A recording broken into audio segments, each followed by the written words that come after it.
The hub of the conference is here in Brussels. Our Belgian hosts have helped us set up right in the heart of the city. But participants, like you, are joining from all over Europe.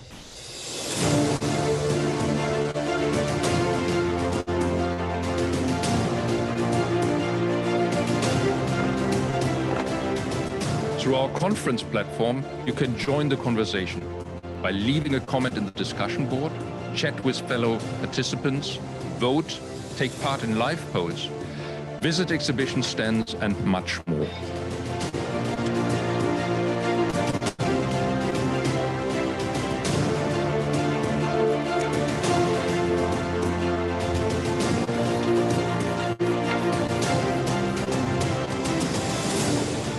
Together we can shape the future of work. Let's get things going forward through collective bargaining. Welcome to Brussels. It is a pleasure to have you with us. The conference is starting in a moment. Just come in.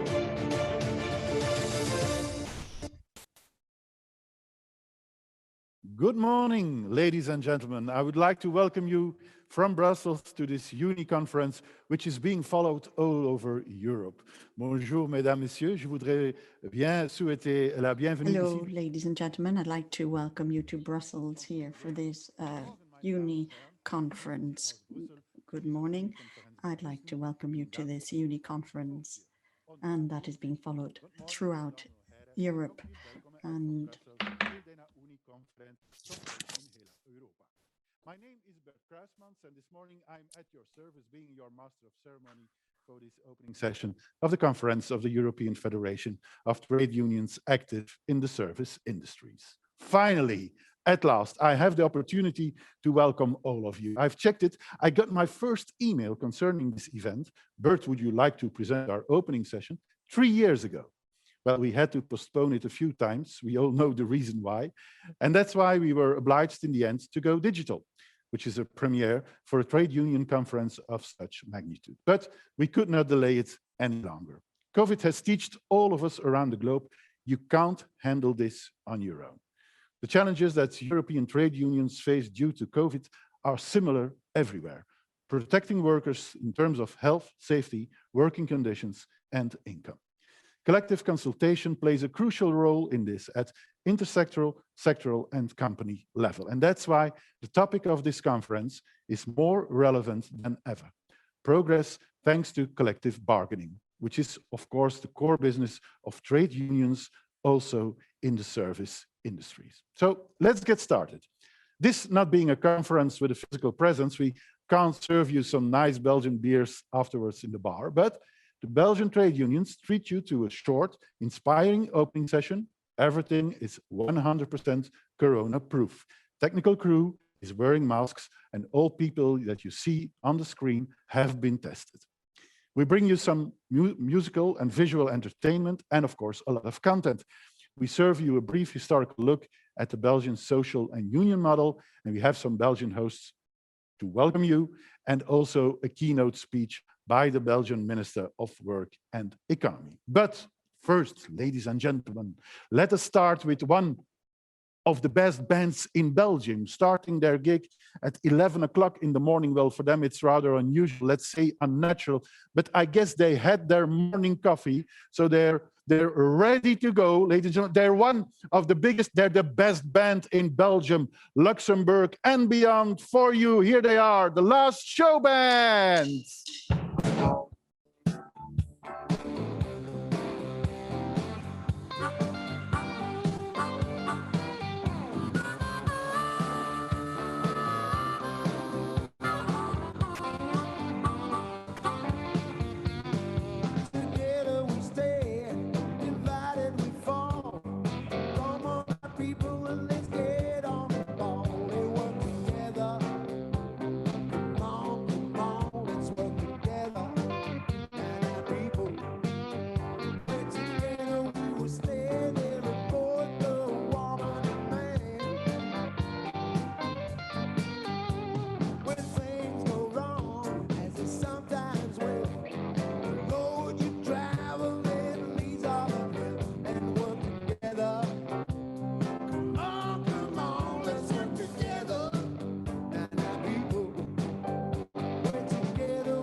the last show band combined with the boys and girls of the dance group from my hometown, Move. Well, not my hometown is Move, but they are Move. That's rather obvious. Okay, ladies and gentlemen, I hope it won't come as a surprise to you, but you know, Belgium, well, it's more than chocolate, beer, waffles, and excellent small firearms. No, really, Belgium was the first country to have an industrial revolution on the continent of Europe in the 19th century. And so before the First World War, Belgium became the 5th largest economy in the world, with Antwerp, the port of Antwerp, being the 2nd largest in the world, only preceded by New York. So that means when you have a lot of industry, you have a lot of workers. And so obviously the workers' movement in Belgium has long and rich history. And let's take a look. Let's take a look at the social and union highlights throughout Belgian history. In Belgium, we find 3 major trade union confederations. The unionization rate is 52.8%. This translates into approximately 3.6 million union members, of which 50% are members of ACV, 41.7% of ABVV, and 8.3% of ACLVB. Almost every Belgian worker is covered by collective bargaining agreements. More than half of Belgian workers are members of a trade union. In companies, they are represented by union representatives who represent the life force of the union. They work daily for better wages and working conditions. In companies, social elections are held every 4 years for the Works Council and the Committee for Prevention and Protection at Work. 3/4 of employees then vote for their favorite representative. So you could say that the Belgian, in addition to being a bon vivant, is a union aficionado. In all phases of life, we as a union stand by our members. Through our comprehensive services and collective consultation, you as a student, job seeker, young parent, etc., can count on us. But how did these 3 confederations come about? Let's go back in time for a moment. At the end of the 19th century, workers managed to organize themselves more and more effectively, despite the coalition ban and harsh repression that prevailed at the time. The 1886 strikes were the catalyst for the creation of local, regional, and national unions in various industries. Workers also organized themselves through resistance funds, cooperatives, and mutual aid funds for sickness and unemployment. From the beginning, there has been a distinction between socialist, Christian, and social liberal trade unions, and the seeds of the Belgian social security system were sown here.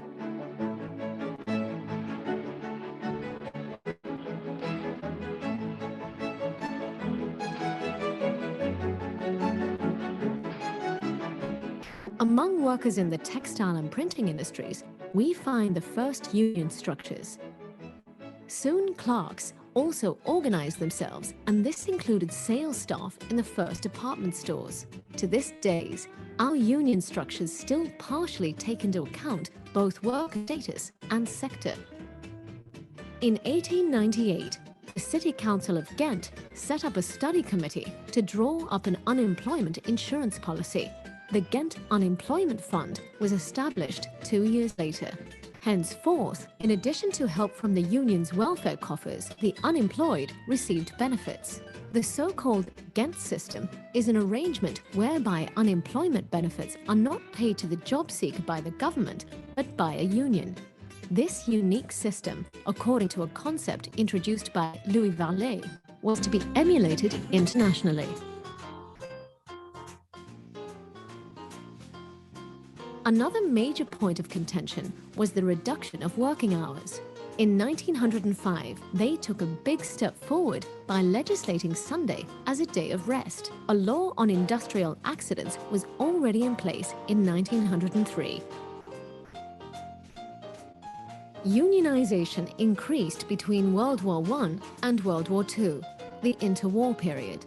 With the rise of communism, mass strikes and legitimate demands by workers for more rights, the political balance of power changed. As a result, their rights grew exponentially. They achieved universal single voting rights, reduction of working hours, a minimum wage, paid leave, debate around social security, and the emergence of the index mechanism. Strikes are no longer illegal. During World War II, unions went underground and engaged in resistance. Together with future-oriented employers and officials, they prepared for reconstruction. This led to the creation of a first social pact at the end of World War II, which laid the foundation for our social security and social dialogue. In exchange for social harmony and regulation, the workers received recognition, and thus social progress was born. This was a very important milestone for the Belgian consultation model, with legislation on collective agreements, national advisory bodies for social interlocutors as a function of the socio-economic policy, sectoral joint committees, and so on. In short, a framework in which we as trade unions still work in Belgium. Since 1950, European countries have united economically and politically in the European coal and steel community to ensure lasting peace. Belgium is one of the founding countries. From then on, Belgian trade unions have also helped to develop more solid cooperation between trade union movements from these countries, harbingers of the subsequent European Trade Union Confederation.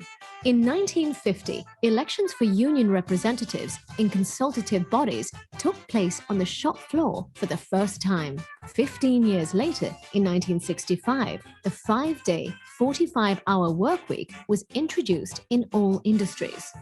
In 1966, a women's strike was held at FN Herstal and became an important symbol. More than 1/3 of the employees in this company were women. Their main demand was equal pay for equal work. As a result of this 12-week strike, unions began to pay more attention to women in the labor market and their specific demands. Vive la lutte des travailleuses de la FN! This resulted in the first intersectoral collective agreement on equal pay in 1975.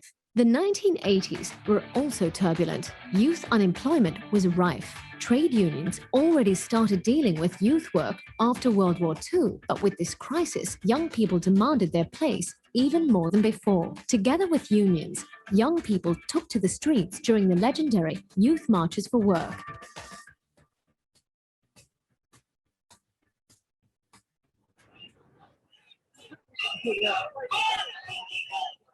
In the mid-1980s, the economy rebounded, but an economic recession soon followed in the early 1990s. This produced substantial savings with temporary de-indexation of wages, substantial tax increases, and privatizations.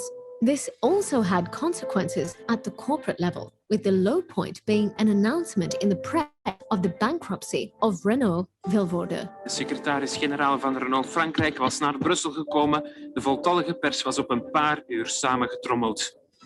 Renault a décidé d'arrêter cette année la production de l'usine de Renault Industrie Belgique. The social rules on collective dismissal had been completely ignored, and the case caused a great deal of commotion. 1000 Renault-werknemers, een derde van de personeel in Vilvoorde, begon vanochtend een betoging. Snel kregen ze het waterkanon tegenover zich bij de Vlaamse regeringswijk, nadat aan de fietsenruiters was gemorreld. This resulted in the Renault Law, which provides a stricter framework for information and consultation in case of collective dismissal. Ik ben fier dat we die strijd gevoerd hebben. Dat we die 6 maanden gevoerd hebben. Niet alleen voor ons, maar ook voor andere bedrijven. Nu denkt men 2 keer na als men zo'n fabriek wil sluiten. Even in the years that followed, Belgium, as a small, open economy, remained highly dependent on the international context. A good collective bargaining system has made us one of the countries in Europe with the least inequality. Throughout history, Belgian trade unions have not only focused on worker mobilization, Belgium is also known for its system of social dialogue.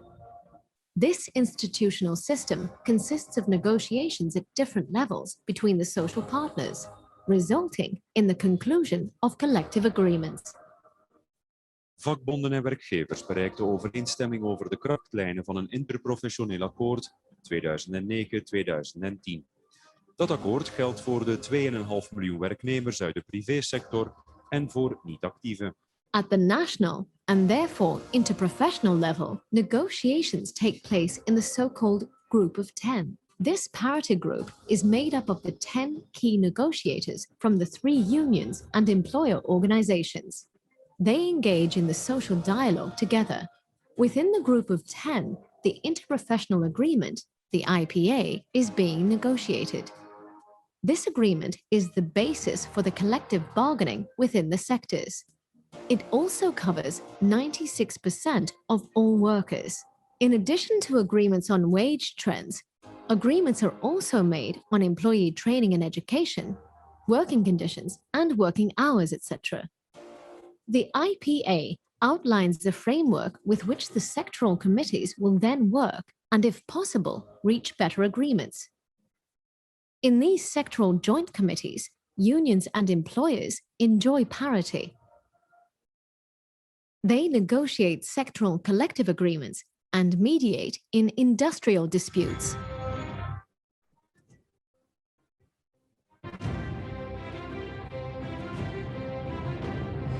Je m'engage sur la liste du syndicat libéral pour défendre l'intérêt de tous mes collègues. Je voudrais poser ma candidature pour les élections. De nature, je suis quelqu'un qui aime défendre les droits de mes collègues et améliorer la communication dans l'entreprise. Je suis toujours à l'écoute et présente et optimiste. Social elections are held every 4 years in companies with at least 50 employees. All employees can participate by voting. In addition, they can run for office through one of these representative unions, each of which can submit a list.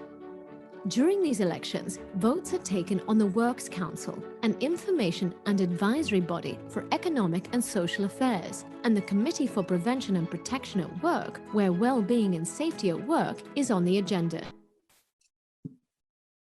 In both bodies, there are equal seats for employer and union representatives. Young people can also sometimes be given separate mandates within these bodies. In addition, diversity in gender and ethnicity is encouraged. Employers often make it difficult for executives to apply. This remains a major challenge for unions. Never before have so many executives voted in the 2020 social elections, a great success. Ik ben Annelies Beijers, 34 jaar en al meer dan... Annelies, 34, and I am the representative for ACV Puls for the past 4 years. These representatives are appointed by the unions themselves, but are often members of one of the above bodies. They negotiate company collective agreements, intervene in individual problems, and call for action when necessary. The social dialogue, supported by mass mobilizations in Belgium, is unique. Look at what we have already accomplished in various sectors. The explosive growth of digitalization has very visible implications for the printing industry. In a shrinking market, the risk of a race to the bottom at the expense of employees is ever present. During the negotiation of the sectoral collective bargaining agreement for the period 2017 to 2018, the employers wanted to heavily reduce the night allowances already acquired by the employees. Their argument was that those surcharges were much higher in Belgium than in neighboring countries, and that this weakened their competitive position. Through a collective approach and a 2-day strike action, this plan was able to be stopped, and the unions managed to obtain another wage increase of 0.8% on top of the index. In 1979, the 40-hour week threshold was crossed for department store workers. Through the new collective bargaining agreement, there was a collective reduction in working hours to 36 hours per week with pay. Unions also created a framework for flexibility in the industry, such as for late opening hours. They stopped night work and protected Sunday as a day of rest. these agreements did not come about by chance during a period of automation, a period that included the introduction of barcode scanners. In the financial sector, employment pressures have grown in recent decades due to increased digitalization. To ensure maximum employment retention, social partners are committed to lifelong learning with eLearn Plus. Through such organizations, everyone gets access to free training and premiums, even if you work in a small SME. In addition, they want to offer an incentive to discuss this topic in company meetings as well. Employees are continuously accessible through digital tools.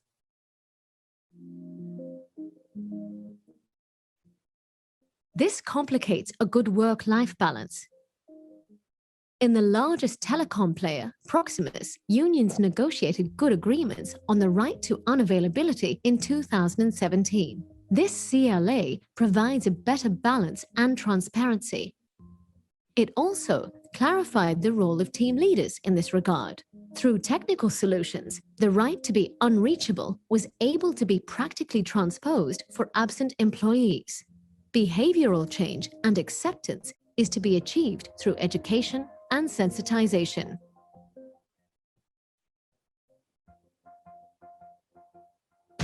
In this sector, our union representatives proudly embrace the name White Rage. This term was coined by journalists in the early 1980s when industry workers first sprang into action in their white work clothes. They came out on the streets demanding more staff and more pay even then. Two themes that are still relevant today. The pressures of the COVID-19 crisis led to important collective agreements in these areas. An increase in the overall budget of the various sectors, wage increases for staff, additional jobs and better working conditions, and an additional 100 million for staff in the care of the elderly.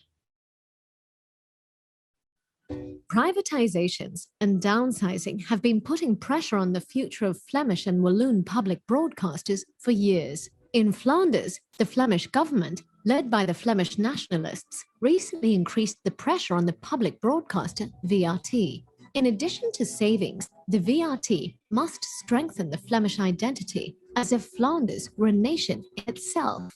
With this, the conservative right want to get their grip on media and culture. Widely supported by VRT staff, unions shot into action. This happened in tandem with the broader socio-cultural field, which was also under attack.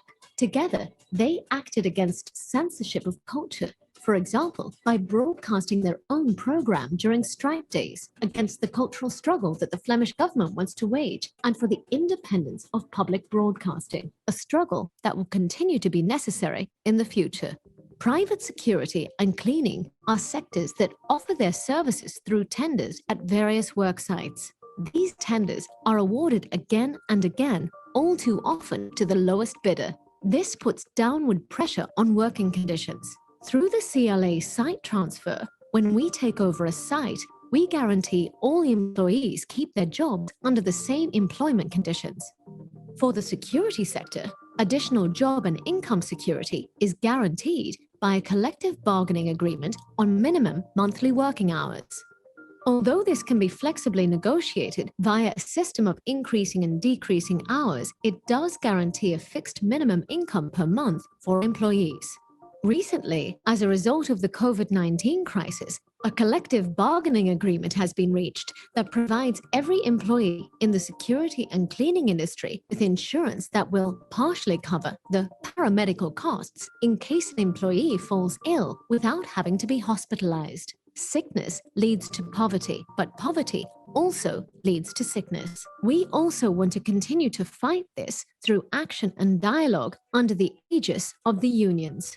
During the last year, citizens and companies have continued to call on the public services of bpost, the National Postal Service, and their employees have been ready to help. This reaffirmed bpost's social role, not only by unions, but also among citizens. There is a strong call from unions for a level playing field for the various public and private actors in the sector in order to continue to guarantee public service and employment. At the negotiating table, progress is possible. This was demonstrated by the long collective bargaining process of 2019, with improvements on addressing workload, purchasing power, and job security. The corona pandemic will resonate with the hairdressing, beauty care, and fitness industry for a long time to come. The mandatory closure of these sectors hit many hard. During the shutdown, unions are pushing for minimal loss of income. In addition to the fixed unemployment benefit, workers receive an additional €10 per day of unemployment. For members, this happens automatically. In the platform economy, it is too early to speak of major achievements, but union work is not standing still there. Based on a complaint from a self-employed Uber driver, a key government commission ruled in late December 2020 that the driver was an employee and Uber an employer. After all, Uber imposes working conditions and rules on the driver. We see a similar story at Deliveroo. Through a legal battle, unions are taking steps forward with Deliveroo couriers to see them recognized as workers. The ruling is expected by the end of this year. These are small, but nonetheless important steps forward in the debate over platform work. And even now, unions in Belgium are mobilizing workers to bolster their demands. The requirement for strong social security and good collective bargaining remains topical in a changing labor market and labor relations are under pressure. To be a union of the future, we are betting on young people. Collective dialogue is also constantly evolving to continue making a world of difference in the workplace.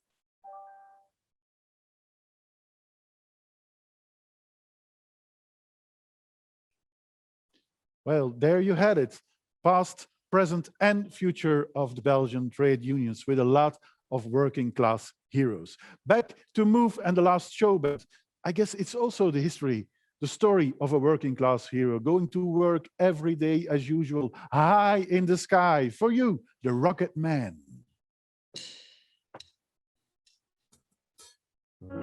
She packed the bag last night, pre-flight.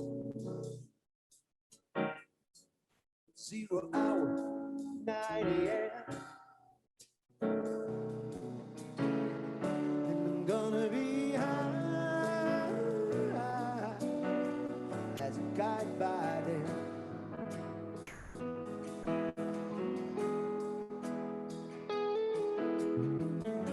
I miss the earth so much, I miss my wife. It's so lonely out in space on such a timeless flight.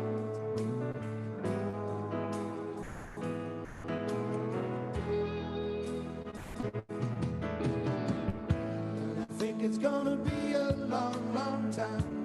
The touchdown brings me round again to find I'm not a man that think I am at home. No, no, no.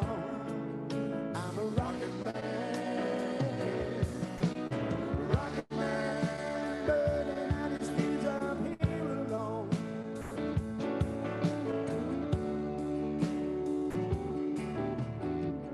Mars ain't got a place to raise your kids. In fact, it's cold as hell. There's no one there to raise them if you did.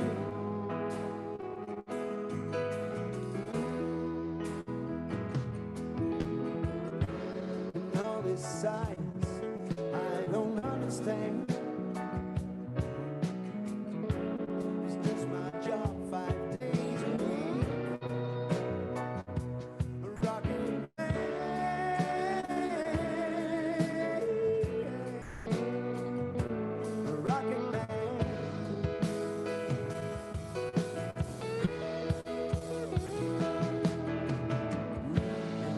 it's gonna be a long, long time. The touchdown brings me round again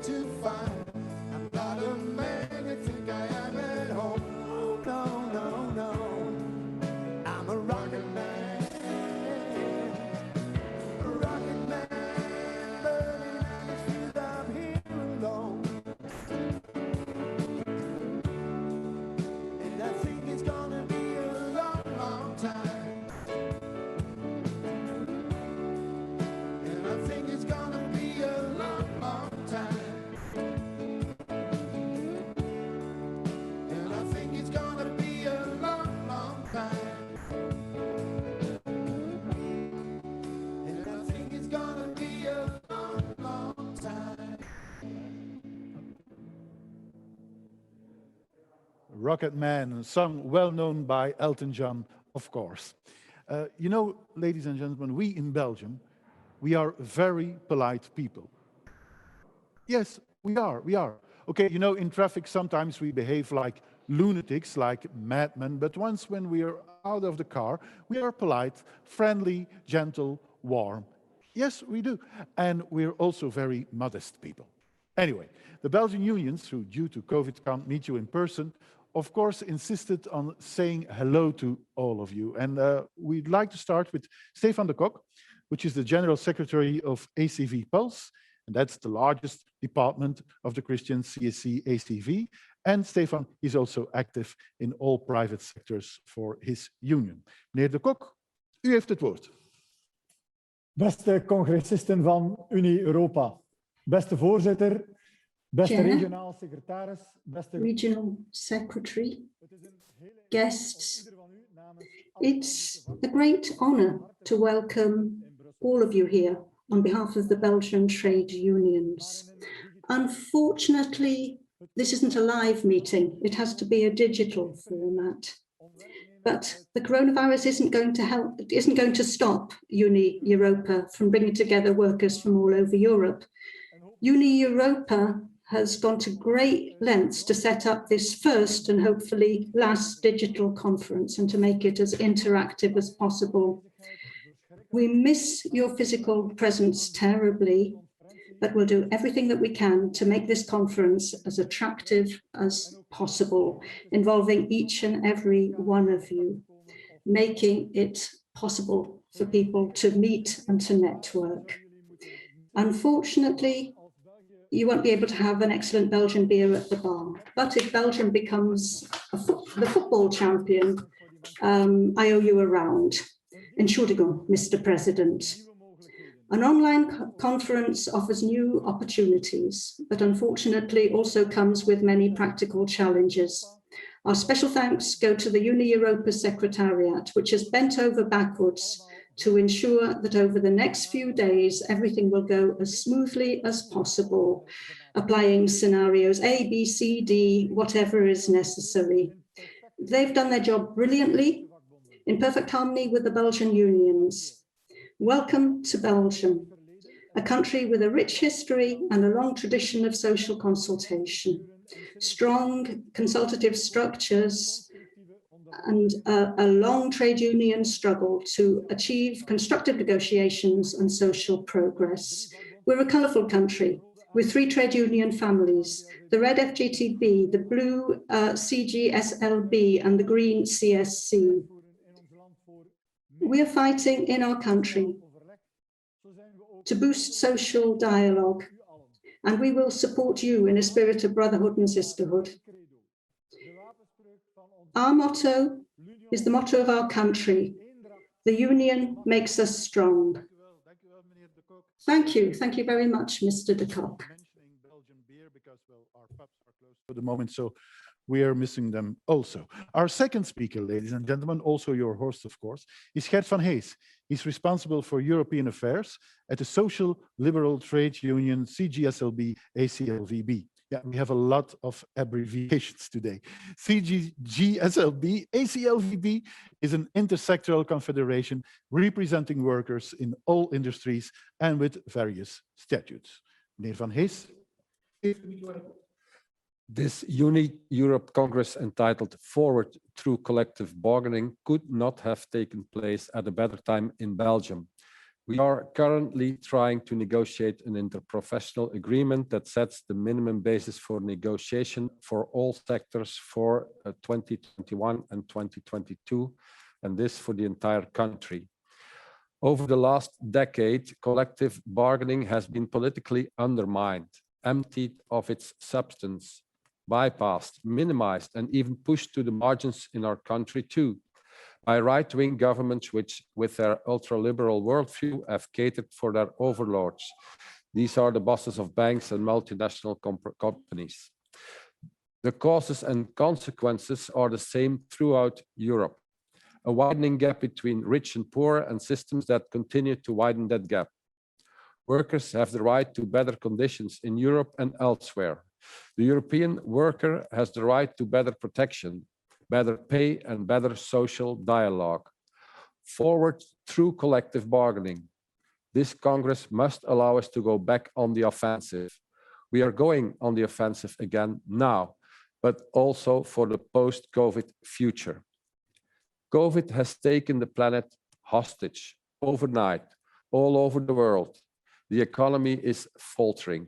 Our freedom of movement is impeded. Jobs are being eroded, and social protection and healthcare are being undermined.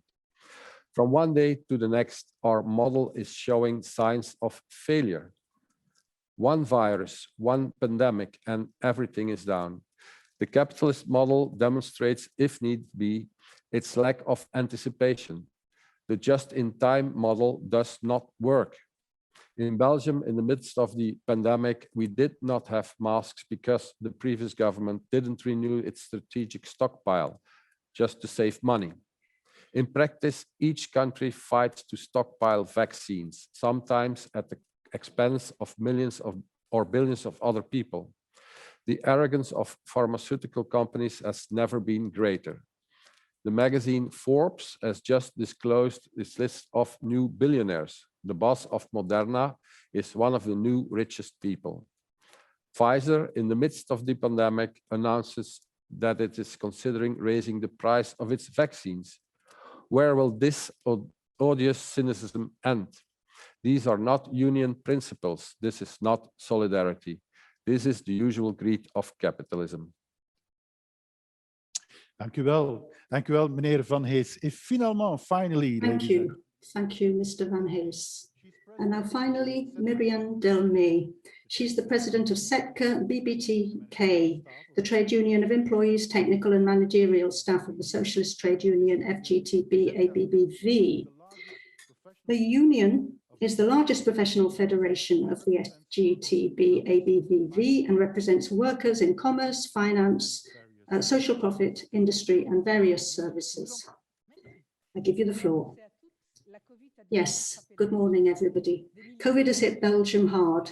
Thousands of workers were sidelined in the first, second, and third waves. Thousands of workers have seen their incomes melt away. The virus not only affects our health, but also our wallets. Healthcare staff are under constant pressure. As in many other countries, our healthcare system is on the verge of implosion every time the epidemic peaks. The hotel and catering industry, the cultural sector, the events sector, non-food distribution, they're all being hit hard, undermining the livelihoods of thousands of workers. For young people, the coronavirus is a nightmare. It deprives them of their joie de vivre and their future. For healthcare, COVID is the bête noire that drives them every day to perform extraordinary services, caring for patients. Yet, for some industries, the result is huge profits. So the struggle is unequal. Fortunately, in Belgium, we have a social security system worthy of the name. Some employers who've been insisting for years that cuts should be made in the social security system are now at the head of the queue when it comes to making use of it. Let us strengthen social security systems once more throughout the whole of Europe. Even in these times of COVID, we want to improve people's situation, and we want workers to have their share of the cake. That's why in Brussels, we're carrying out a number of actions, not the usual huge demonstrations, but creative digital actions, webinars, union radio. We're producing videos. We're also organizing corona-proof physical actions, strikes, pickets. Surviving the pandemic is our credo, protecting people during the pandemic. Dear participants, all government support policies have a price. Tomorrow, we'll see budgetary deficits throughout Europe, which combined with European budgetary orthodoxy is likely to lead to new austerity measures. As far as we're concerned, things are clear. We strongly oppose further austerity measures by the European Union, the population will not pay for this crisis again. People are victims of a disease produced by unbridled capitalism. The solutions will have to include fair distribution of the good and the bad, which means that multinationals and large corporations will also have to pay fair taxes. European workers must close the ever-widening gap between rich and poor through maximum free social consultation. That is our mission. We are proud to be able to open this Congress and to welcome you and offer you with UNI an active and exciting Congress, even if it has to be a digital one. Unfortunately, as Stefan has already said, we won't be able to offer you Belgian fries, our excellent chocolate, or our Red Devils, but we offer you our hospitality and we offer you some of our Belgian culture. Welcome to Brussels, all of you. Long live Uni Europa. Thank you very much, Madame Delmay. The three of you can stay there and you may want to move a little bit. You may want to dance. For you, but first, well, maybe you can dance a little in front of your computer screen, but because we have the last one for today from the last show band and the guys and the girls from Move. Maybe it's a prediction for today, a song by U2, but today by the last show band, A Beautiful Day.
Was a beautiful day.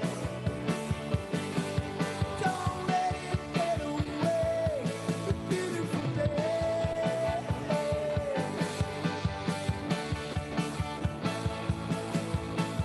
Touch me. Take me to that other place. Reach me. I know I'm not a hopeless case. Watching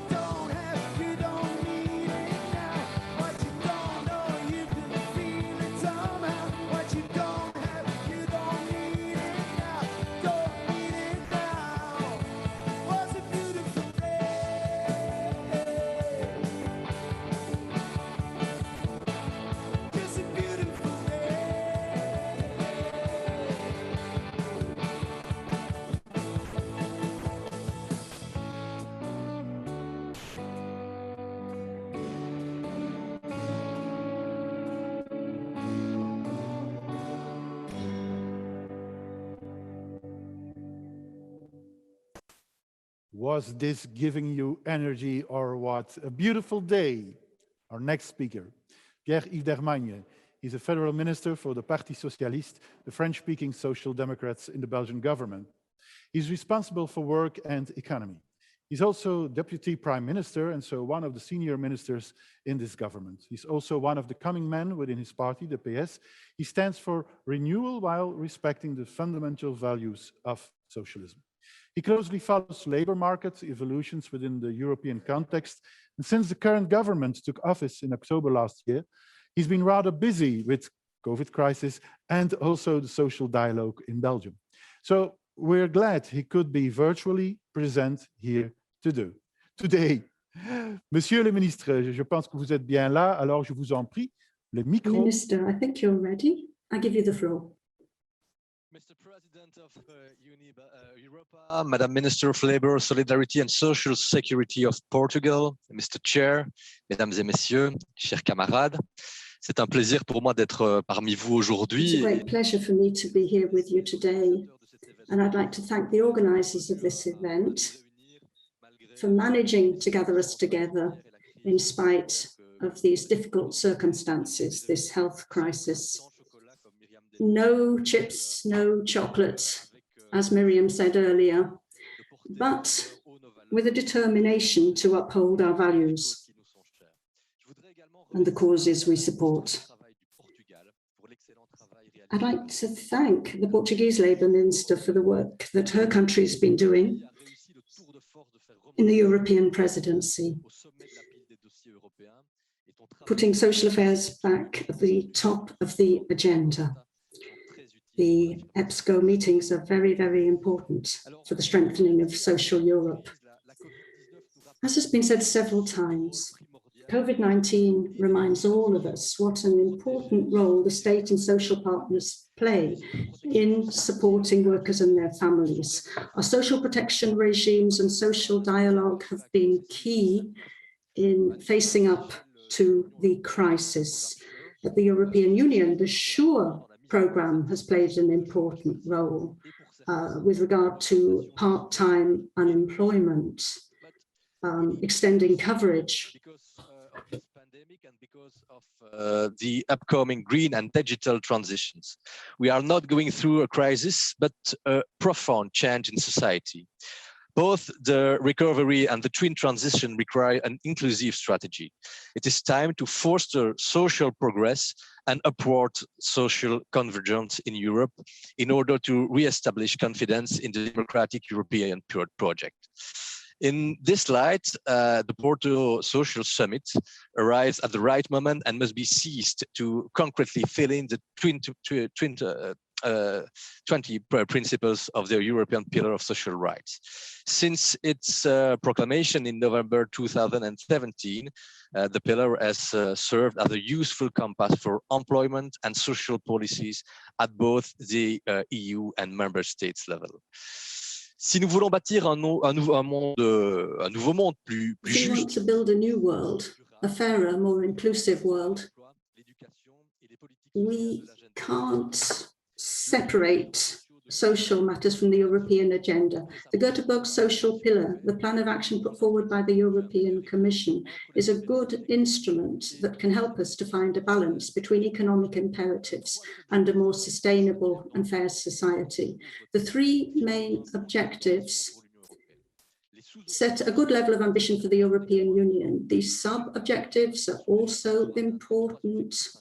They will help us to meet the three main objectives, and at the same time, they will help us to grapple with the problems faced by the most vulnerable in our society, the quality of employment, the situation of women on the job market, school dropouts, the problems of migrants in Europe. All of these things merit attention. Better balance between social and economic concerns in the European semester will also make an important contribution. Excellent work has been done to increase the space for social policy in the semester. The number of recommendations on these subjects is increasing, and employment and poverty indicators are being taken into account. However, macroeconomic imbalances are still the focus of discussions at the European Council. In Belgium, we think that we need to be as forward-looking on social matters as we are on macroeconomic matters, and correcting macroeconomic imbalances must not lead to new imbalances of a social nature. In this context, Belgium and Spain are suggesting reflection on an alert mechanism to identify the existence of major social imbalances between the 27.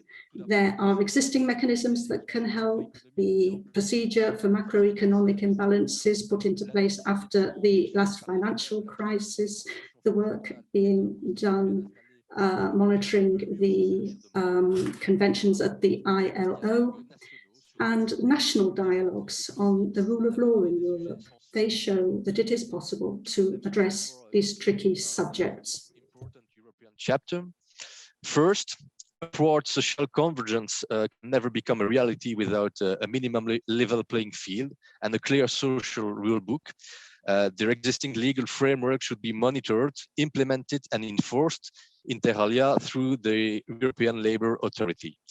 In the near future, we need a focus on a number of well-chosen legal initiatives which could encompass a framework for labor rights in the context of digitalization, a right to lifelong learning for workers of all ages, and a directive on musculoskeletal disorders.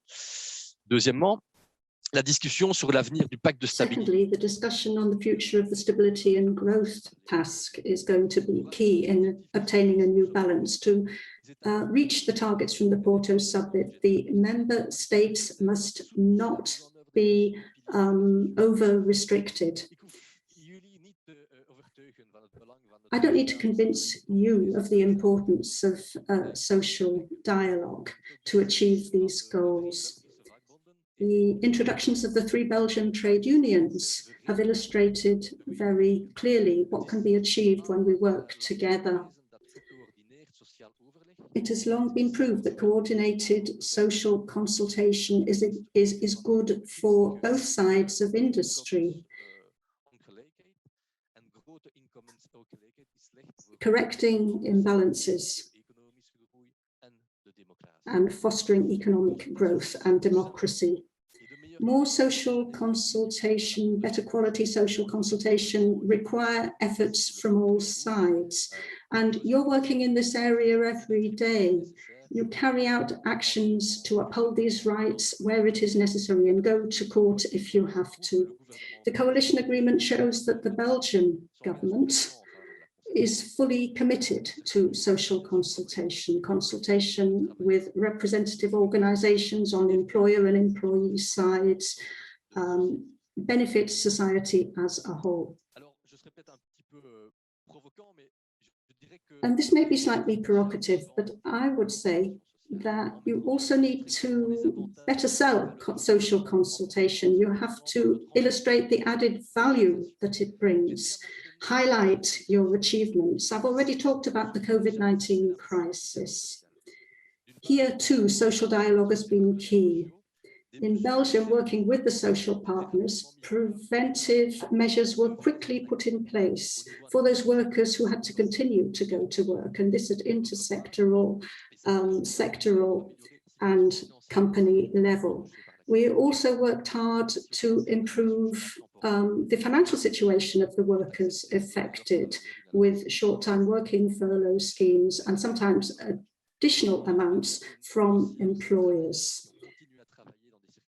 Solutions were negotiated for those workers who had to go on working in difficult circumstances. A particular CLA on working during the corona crisis was signed between the social partners at intersectoral level.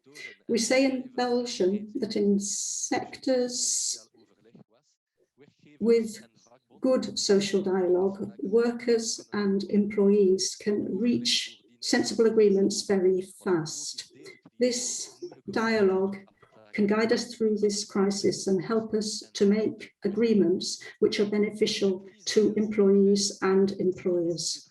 What the crisis has also shown us is that many of the workers that you represent do essential jobs and they hadn't been respected for that. We need to work on this, and we have a window of opportunity. Measures have already been taken for healthcare workers, but we mustn't forget other sectors.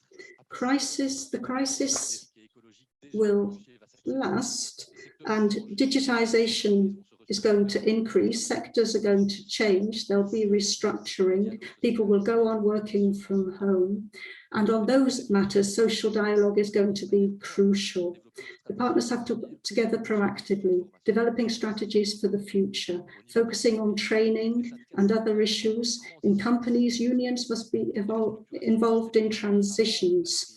Now, we had restructuring before the COVID-19 crisis, and we'll have restructuring in the future. It's essential that unions should receive sufficient information to be able to play their role fully.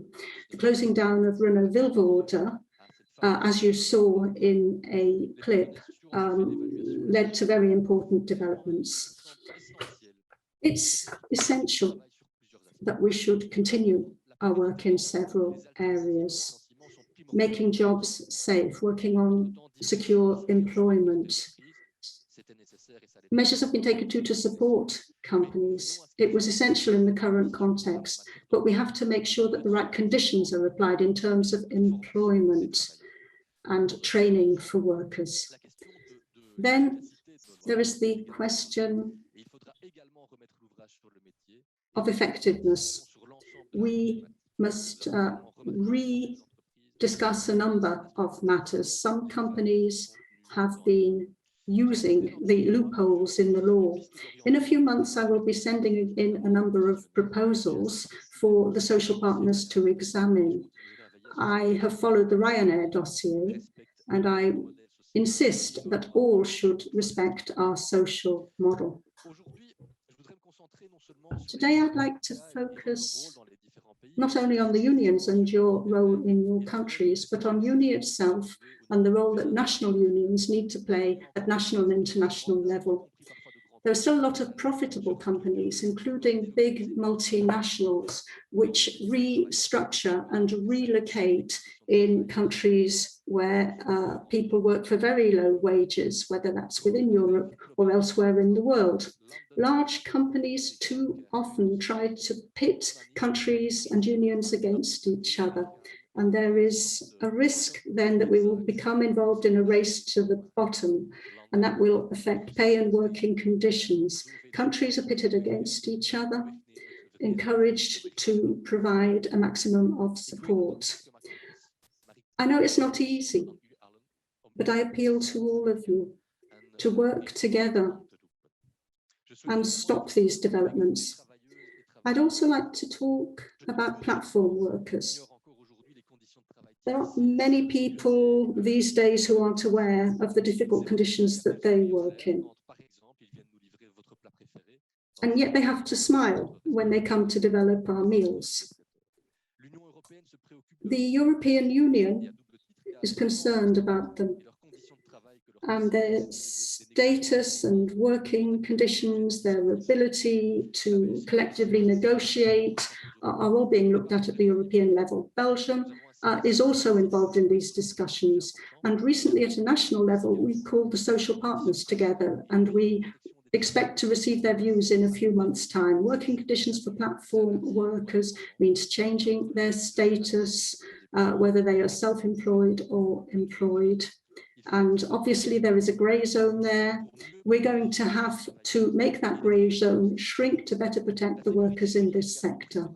Legal certainty is also absolutely key for employers and for their staff.